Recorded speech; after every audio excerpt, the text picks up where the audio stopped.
Hello दोस्तों, स्वागत है आप सभी का हमारे यूट्यूब चैनल स्टडी विद जीवन में। तो आज हम एक क्वेश्चन देखने वाले हैं। यूके ट्रिपल एससी ने अपने वीपीडीओ की जो एक परीक्षा हुई थी 31 दिसंबर 2023 को, उसमें क्वेश्चन पूछा था। क्वेश्चन है, निम्न आकृति में यदि सभी वृत्तों के केंद्र को क्षैतिज ऊर्ध्वाधर रेखाओं में मिला दिया जाए तब उन रेखाओं से बने वर्गों की संख्या, यानी इस प्रकार से जो बिंदु आपको दिख रहे हैं इन्हें हमने मिला देना है। बहुत सिंपल सा लॉजिक है, इस तरीके से मिला देंगे तो इस तरीके का डायग्राम आपको देखने को मिल जाएगा। यानी इसको अगर मैं इस तरीके से करना चाहूँ, इस तरीके से भी हम बना सकते हैं। तो इस तरीके से हमने इसको मिलाना है। अब इसमें कह रहा है कि वर्गों की संख्या बताइए कि वर्गों की संख्या कितनी होगी। तो वर्गों की संख्या सॉल्व करने का सिंपल तरीका होता है, आपने नंबरिंग करनी है 1 2।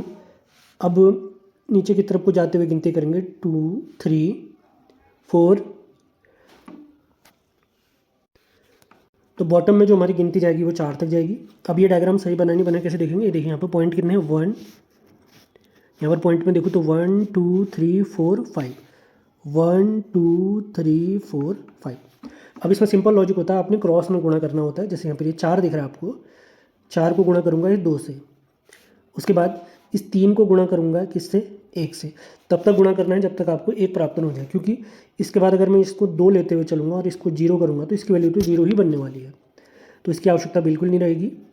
यानी इसको सॉल्व करेंगे तो 4 दूनी कितना होता है, 4 दूनी 8, 3 एकम 3, इन दोनों को मैं जोड़ दूंगा तो हमारी संख्या बन जाएगी 11। तो इस क्वेश्चन का सही जवाब हो जाएगा 11। इस तरीके का एक और क्वेश्चन अगर हम करना चाहें तो उसको भी देख लेते हैं। अब उसको कैसे सॉल्व करें, माने इसी क्वेश्चन में थोड़ा आगे अगर हम बढ़े, इस क्वेश्चन का आंसर तो 11 हो गया, माने यही लाइनिंग थोड़ा आगे तक हमारी जाती है। तो यहाँ पर गिनती कहाँ तक जाएगी, यहाँ 3 तक गिनती जाएगी। गुणा तब तक करना है जब तक 1 प्राप्त न हो जाए। क्रॉस में ही गुणा करते हैं। इस 4 को सबसे पहले 3 से गुणा करेंगे, इसके बाद इस 3 को किससे गुणा करेंगे, 2 से गुणा करेंगे। इसके बाद इस 2 की आवश्यकता पड़ेगी, उसको 1 से गुणा करेंगे।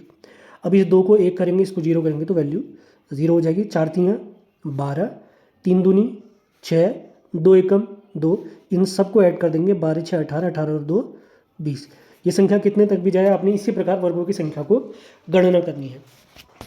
आप लोग के लिए क्वेश्चन होमवर्क के लिए मैं दे रहा हूँ, उसका आंसर आप लोग कमेंट बॉक्स में बताएंगे। इस प्रकार के क्वेश्चन हमारे एक पेपर में पूछा भी जा चुका है यूके ट्रिपल एससी के द्वारा। इसी लाइनिंग को अगर मैं आगे बढ़ा दूँ इस तरीके से तो गिनती कहाँ तक जाएगी, 5 और 6। आपने इस क्वेश्चन में बताना है कि नंबर ऑफ वर्ग कितने होंगे। और सेशन आपको पसंद आता है तो इसे लाइक शेयर और चैनल को सब्सक्राइब जरूर करना है। मिलते हैं अगले वीडियो में, धन्यवाद।